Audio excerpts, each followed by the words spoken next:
파티를 즐기던 중 누군가 그를 알아보지 못하고 말을 걸었다. 쌍둥이 자리세요? 별자리가 어떻게 되시죠? 칼세이건은 그 말을 듣고 기가 찼다. 그가 사주팔자를 믿지 않는 이유를 알아보려면 먼저 점성술이 어디에서부터 유래되었는지 알아보아야 한다. 먼 옛날 조상들은 하늘을 관찰하곤 했다. 태양과 달이 동쪽에서 떠서 서쪽으로 지는 것을 발견했고 계절에 따라 뜨고 지는 별자리가 달라지는 것을 알아냈다. 별들이 뜨는 데는 순서가 있으며 예측성과 영원성이 있다. 하늘에는 달력의 역할을 훌륭하게 하는 표지들이 걸려있는 셈이다. 그 예로 뉴멕시코 차코 협곡에는 키바 사원이 있다. 북반구에서 6월 21일은 1년 중 낮이 가장 긴 하지이다. 오로지 그날만 한 줄기 빛이 사원이 특별히 표시해둔 구역까지 빛이 와 닿는데 아나사지 족은 이날이 되면 태양의 권능을 찬양했다. 그들은 태양과 달과 별의 천체 운동에 깊은 관심을 갖고 주의 깊게 관찰했다. 이와 비슷한 개념의 기구들은 캄보디아의 앙코르와트 사원, 영국의 스톤헨지, 이집트의 아부 신벨, 멕시코의 치첸 이차 등이 있다. 왜 사람들은 이처럼 천문학을 배우려 했을까? 그것은 모두 생존과 관련이 있다. 영양과 사슴, 들소는 철에 따라 이동하므로 한 지역에서 잡을 수 있는 사냥감 양은 늘고 줄기를 반복한다. 과일과 견과류가 달리고 있는 때가 따로 있으니 제때에 맞추어 심고 걷어야 할 필요가 있었다. 이제 하늘의 달력을 읽지 않느냐 모르냐는 생존에 큰 영향을 미친 것이다. 세대가 바뀔 때마다 사람들은 해와 달과 별의 위치를 보다 정확하게 예측하면서 사냥을 언제 나가야 하는지, 씨앗은 언제 뿌려야 하는지, 익은 곡식을 언제쯤 걷어야 하는지, 부족은 또 언제 집합시켜 구성원을 모아야 하는지 더욱 정확히 예측할 수 있었고, 이에 따라 기록을 보존하는 일이 중요해지면서 천문학은 크게 발전하게 된다. 그런데 시간이 흐르면서 이상한 사상이 사람들의 생각을 지배하기 시작했다. 사람들 사이에 신비주의와 미신이 들어오기 시작한 것이다.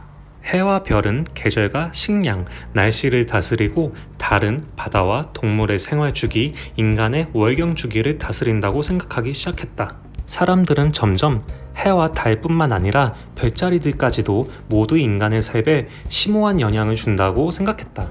이것이 바로 점성술이 생겨나게 된 계기이다. 그것은 이어져 최첨단 과학 문명을 보유하고 있던 미국에서조차 천문학자보다 점성술사가 10배 이상 많아졌다. 파티에서 누군가 그를 알지 못하고 말을 걸었다. 쌍둥이 자리세요? 별자리가 어떻게 되시죠? 천문학자인 그는 기가 찰 지경이었다. 그 과학자의 이름은 바로 칼 세이건. 점성술에 따르면 사람의 운명은 그가 태어날 때 어느 행성이 어느 별자리에 들어 있었는가에 따라 결정된다고 한다. 수천 년 전부터 행성의 움직임이 국왕과 왕족, 제국의 운명을 결정짓는다는 생각이 자리 잡기 시작했다. 점성술사가 하는 일은 비교적 간단했다. 가령 예를 들면 금성이 염소 자리에 있을 때 무슨 일이 있었는지를 기록해 둔 후 다음에 금성이 염소 자리에 오면 비슷한 일이 생기지 않겠는가 하는 식으로 예언을 했다. 시간이 지나 점성술사는 국가의 통제를 받게 되었고 정식 점성술사가 아닌 사람이 함부로 하늘의 뜻을 읽으면 중죄로 처해졌다. 중국에서는 황실 점성술사가 틀린 예언을 한 죄로 사형을 당하는 일이 종종 발생하였고 실제 사건이 벌어진 뒤에 아예 기록을 뜯어고친 경우도 있었다. 그리하여 점성술은 관찰과 수학, 철저한 기록과 점성술사의 생계 유지를 위한 거짓말이 묘하게 섞이며 발전하기 시작했다. 그런데 문득 사람들이 생각하기 시작한다. 이거 행성이 국가의 운명을 좌지우지한다면 한 개인의 운명에도 영향을 미치지 않겠어? 이런 이유로 개인 점성 사상이 이집트의 알렉산드리아에서부터 싹트기 시작해서 2000년 전에 그리스와 로마 문화권으로까지 퍼져나갔다. 그 예로 재해를 뜻하는 디제스터이라는 영어 단어는 그리스어로 나쁜 별이란 뜻이고 고려하다의 consider이란 단어는 행성과 함께하다라는 뜻을 가지고 있다고 한다. 국가 단위 점성술은 이제 찾아보기 힘들지만 개인 점성술은 아직 흥하고 있다. 칼 세이건은 같은 날 도시에서 발행된 두 신문의 점성술 칼럼을 서로 비교해 보았다. 1979년 9월 21일 뉴욕 포스트와 데일리 뉴스를 비교해 보자. 일단 나의 별자리를 천칭자리라고 가정해 보자. 천칭자리는 9월 23일과 10월 22일 사이에 태어난 사람들이다. 뉴욕 포스트는 천칭자리인 사람들에게 타협하면 갈등이 줄어들 것이라고 충고한다.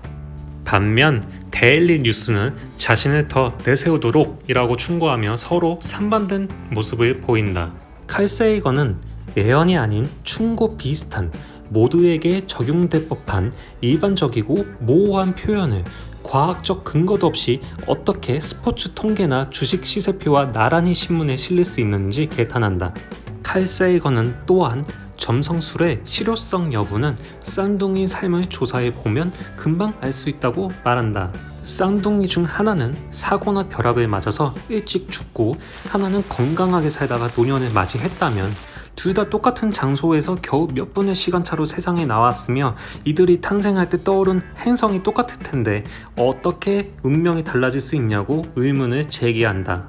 이렇게 간단하게 개인점이 어디서부터 유래했는지, 어째서 칼 세이건이 사주팔자나 점성술을 달갑지 않게 생각했는지 알아보았습니다. 감사합니다.